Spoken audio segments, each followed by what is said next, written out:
Welcome, my esteemed project managers, to PMP Exam Mindset. Always a pleasure to be bringing these lessons to you. Today, we're talking about collaborating with stakeholders. You probably have already thought by now the reason why we run the project is for the stakeholders. Helen Keller said, "Alone we can do so little, together we can do so much."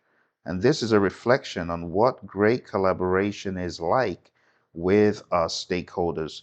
Collaboration is the central theme of Chapter 9 in PMP Exam Immersion, which you can find on Amazon or where books are sold. In that book, we explore the importance of working alongside stakeholders from a traditional perspective, from a hybrid and agile perspective, to ensure that all their needs are met and their contributions are valued. You see, on the exam, you may very well have questions that test you from a hybrid perspective. They don't all need to be written with the same language you see in the PMBOK guide. They could come from an agile perspective. And agile collaboration involves engaging stakeholders regularly to ensure the project remains aligned with customer needs and that feedback is integrated into the project quickly. Let's go to our true or false questions for today. Number one, true or false? Collaboration with stakeholders is not necessary in agile methodologies. This is false. You should be collaborating with your stakeholders. It is a fundamental principle of Agile. The Agile Manifesto explicitly states customer satisfaction, customer collaboration over contract negotiation, and that emphasizes continuous engagement to ensure the product meets evolving needs. Number two, true or false? Agile methodologies recommend involving stakeholders only at project milestones. This is false. In the world of Agile, we want to get our customers involved as frequently as possible. We advocate in the world of Agile for frequent and continuous involvement of stakeholders, not just at milestones. This includes regular feedback loops, sprint reviews, daily interactions, and collaborative decision making to ensure constant alignment. Number three, true or false? Regular stakeholder engagement can help ensure that a project meets its objectives, and that is true. Regular stakeholder engagement ensures that their needs and expectations are continuously understood and addressed. This proactive approach helps in adapting the project to changing requirements and ultimately ensures that the final product meets its objectives and delivers value. Number four, true or false? Stakeholders do not need to be involved in the feedback loop of an agile project. The answer is false. Stakeholders are critical participants in the feedback loop of an agile project. Their input during sprint reviews and other interactions is essential for validating increments, refining requirements, and ensuring the product evolves in the right direction.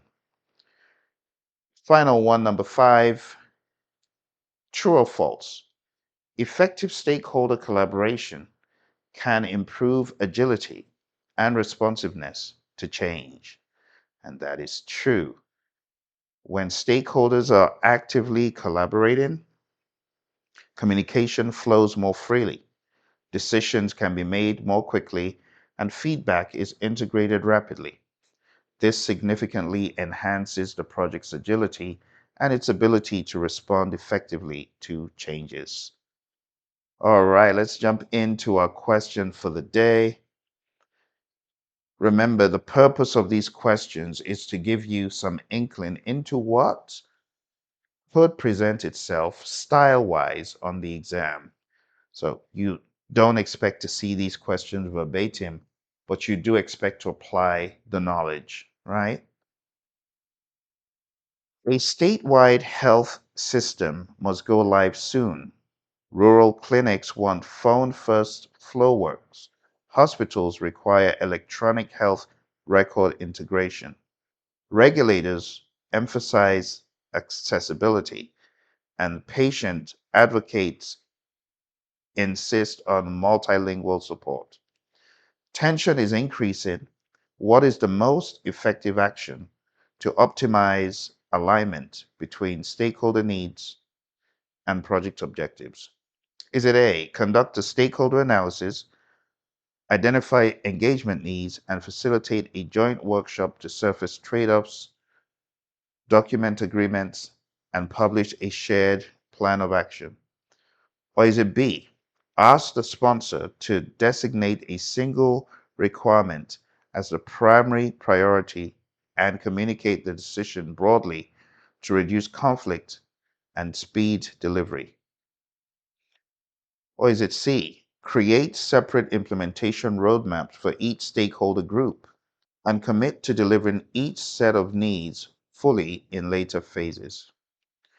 And lastly, extend the deadline to allow a comprehensive survey of all stakeholders before returning to planning and execution. I'll give you some time to think about the answer.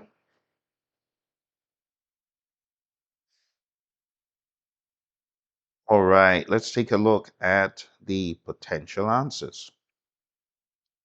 So we can read, what is the most effective action to optimize alignment between what the stakeholders need and project objectives?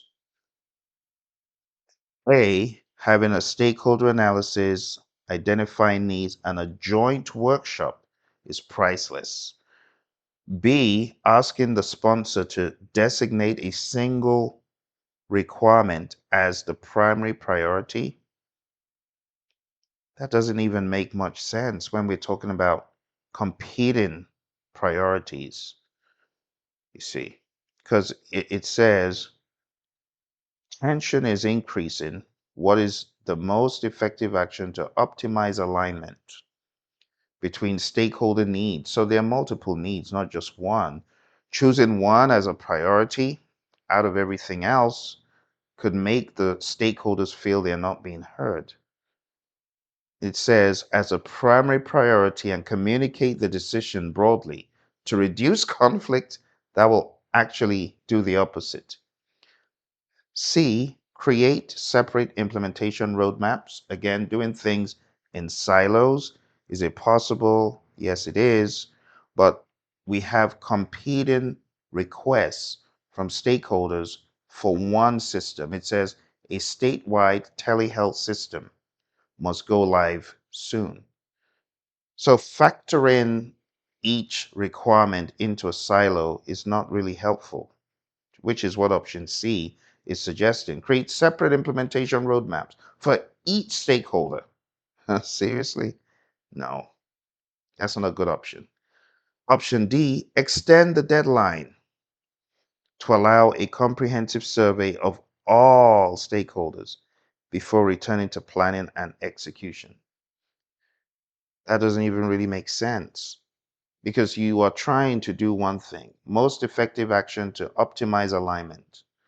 And where you're trying to optimize alignment, you must hear thoughts dynamically. You must process dynamically. So stakeholder analysis, option A, identifying engagement needs and facilitating a joint workshop to surface trade-offs, that would be the way forward. Okay, so for that reason, best answer is A. Collaboration requires evaluating engagement needs and using inclusive forums to align expectations with objectives while building trust. Centralizing decisions or fragmenting promises reduces alignment. All right, let's move on to task 9 summary.